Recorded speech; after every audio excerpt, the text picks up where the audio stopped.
Hello friends, welcome to our channel data and saver. मैं Krishna Singh. Friends, आज का जो टॉपिक है वो है development of male gametophyte. Mail gametophyte की डेवलपमेंट देखेंगे आज पूरे ऑल ओवर। इसकी डिटेल इसी वीडियो में मिल जाएगी, तो वीडियो को एंड तक देखिए।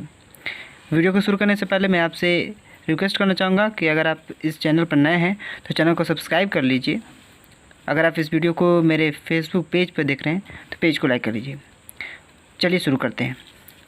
अच्छा, डेवलपमेंट ऑफ मेल गेमेटोफाइट है वो दो चीज़ों से गुजरती है या दो जगहों पर होती है। एक पहला जो होता है बिफोर पोलिनेशन जो होती है, और एक आफ्टर पोलिनेशन, एक टर्म्स दिया गया है। कहाँ कहाँ डन होती है? एक एंथर में और एक स्टिग्मा में। ऐसा आप जानते हैं कि जो पोलिनेशन की जो टेक्निक होती है या जो टर्म्स होते हैं, इसका मतलब कि पोलिंग रिंग का मूवमेंट कहाँ से कहाँ जा रहा है पोलिनेशन करने के लिए। तो अगर पोलिनेशन से पहले हो रहा है तो वह एंथर में कोई चीज़ें होंगी। डेवलपमेंट किसका? मेल गेमेटोफाइट का। अच्छा, डेवलपमेंट कुछ और भी होगा पोलिनेशन के बाद। कहाँ पर? स्टिग्मा में। तो उन दोनों ही टर्म्स को हम डिटेल में पढ़ेंगे। आइए शुरू करते हैं। कुछ रिकेप कर लेते हैं क्या क्या हम जानते हैं, क्या क्या चीज़ पढ़ चुके हैं।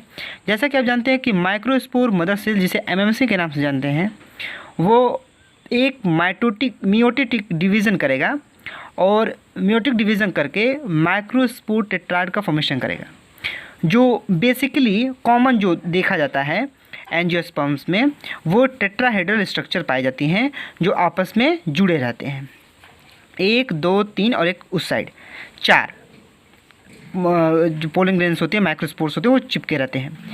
अच्छा, प्लाज्मोडेस्माटा को तोड़कर अलग ये 4 तरीके के माइक्रोस्पोर्स फॉर्मेशन होते हैं जो ओवरऑल n नंबर का फॉर्मेशन करता है, जिसे पोलिंग रिंग कहते हैं। आप बेसिकली इसको समझ लीजिए कि माइक्रोस्पोर मदर सेल जो होता है वो 2n होता है। अच्छा, इसके आगे की कहानी क्या है आइए जानते हैं।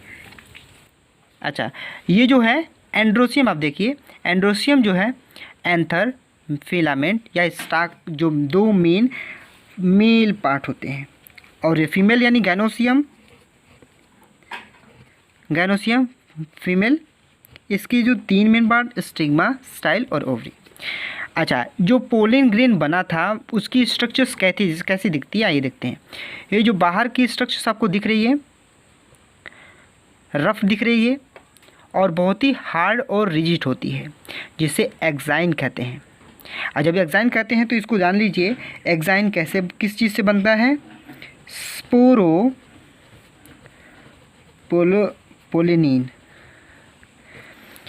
स्पोरोपोलिन से बनता है, और ये बहुत ही हार्ड होता है, रिजिड होता है, जो किसी भी टेम्परेचर से, आप यहाँ पर बता सकते हैं, किसी टेम्परेचर से, किसी एसिडिक मीडियम से, हीट से, यानी आपको उससे प्रोटेक्ट करने का काम करता है। उसे अंदर की चीज़ों को, न्यूक्लियस को या इनर पार्ट इंटाइन को नुकसान होने से बचाता है।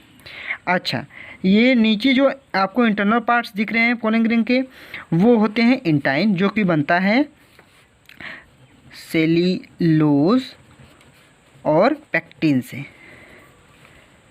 सेल्यूलोज और पैक्टिन से बना होता है, और ये स्पोरोपोलिन से बनता है। ये सॉफ्ट होता है, और इसके अंदर क्या क्या चीज़ें हैं?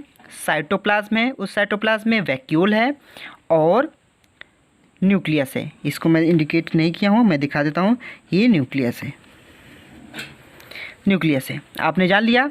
और यहाँ पर मैंने 3 देखी, यहाँ पर एक यहाँ पर, एक यहाँ पर और एक यहाँ पर क्या बनाया है? जंप और बनाया है।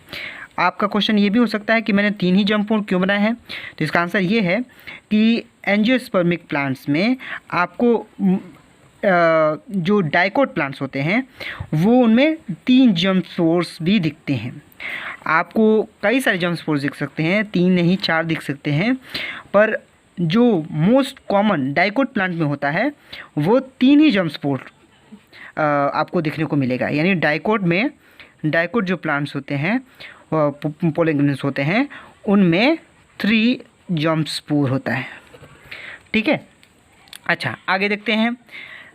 ये पोलिंग ग्रेन फर्स्ट माइटोसिस करेगा। आप जानते हैं कि माइटोसिस में न्यूक्लियस डिवाइड होती है, पर इसके क्रोमोसोम नंबर पर कोई इफ़ेक्ट नहीं पड़ता। बस ये साइटोप्लाज्मिक डिवाइड होता है या इसको अलग होता है, यानी साइटोकाइनेसिस होता है।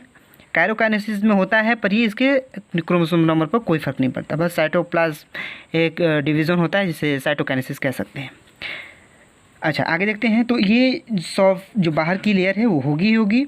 अब यहाँ पर एक न्यूक्लियस था, ये टूटेगा और क्या बनेगा, एक बनेगा ये वाला न्यूक्लियस जिसे जनरेटिव सेल्स कहा जाएगा, और ये एक बनेगा जिसे हम वेजिटेटिव सेल्स कहेंगे या न्यूक्लियस कह सकते हैं।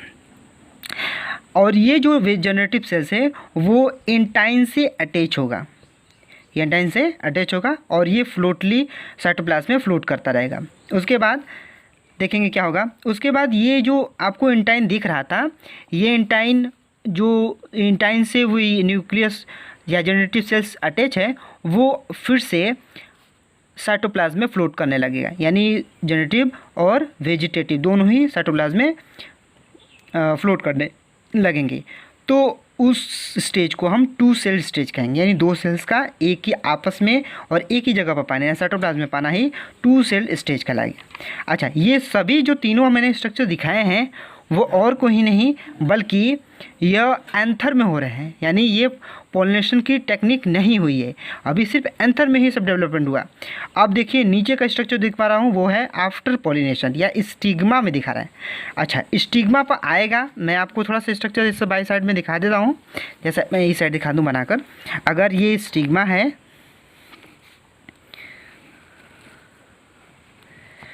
ये स्टिग्मा है, तो स्टिग्मा पर पोलन ग्रेन आएगा।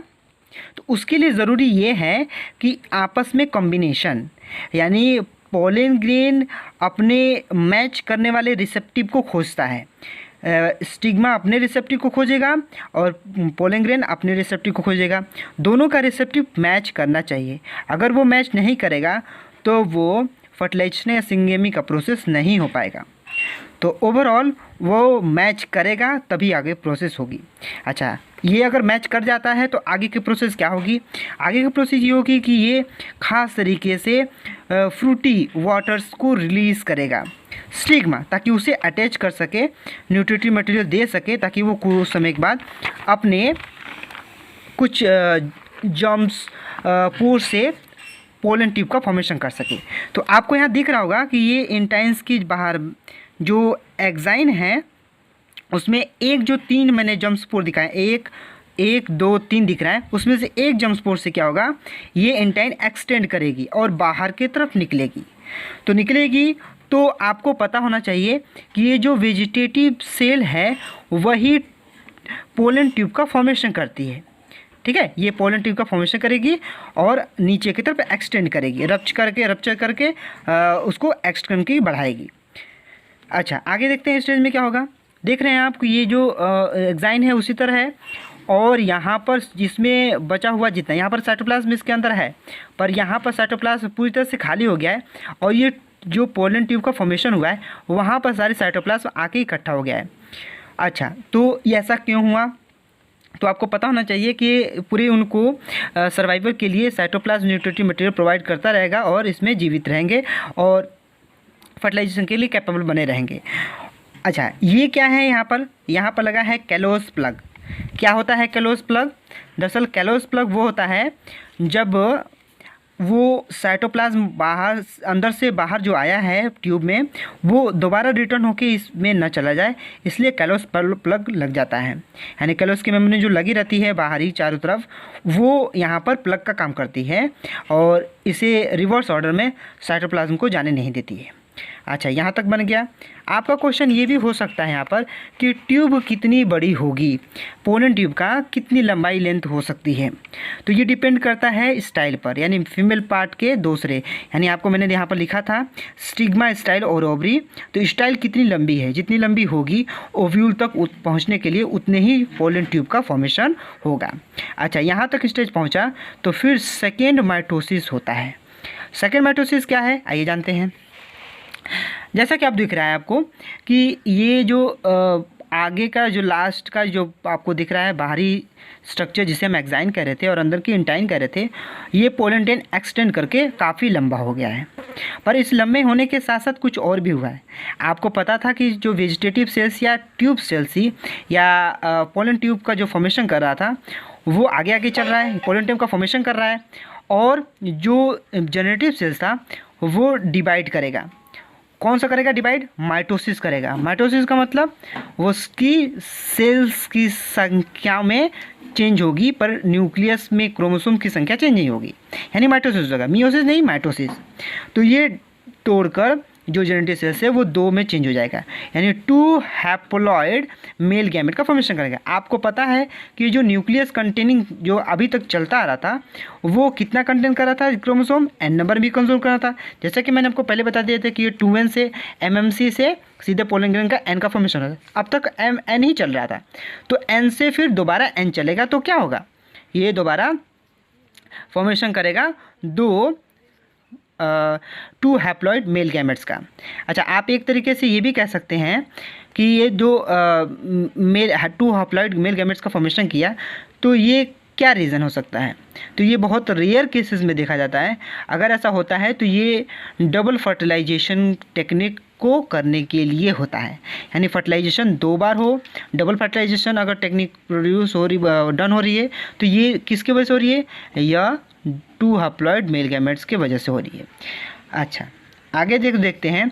आपको एक चीज़ और बताना है कि आप जानते हैं, आप यहाँ पर माइटोसिस कह रहे हैं, आप यहाँ पर ये भी कह सकते हैं, मैं यहाँ पर लिख के बता देता हूँ कि एक होता है मियोसिस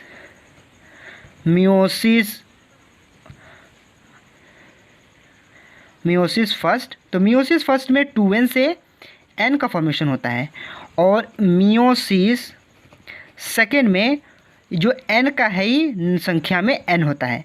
तो यहाँ पर आप सेकेंड माइटोसिस ना कहकर आप चाहें तो यहाँ पर मियोसिस सेकेंड कह सकते हैं, यानी n नंबर ही क्या हो रहा है? 2n नंबर में चेंज हो रहा है। ठीक है, तो ओवरऑल जो प्रोसेस हमने बताया प्रोसेस वो आपका मेल गैमेटोफाइट डेवलपमेंट था, and development of male gametophyte. तो आपने इस एंथर से पोलन ग्रेन निकला और स्टिग्मा पर गया।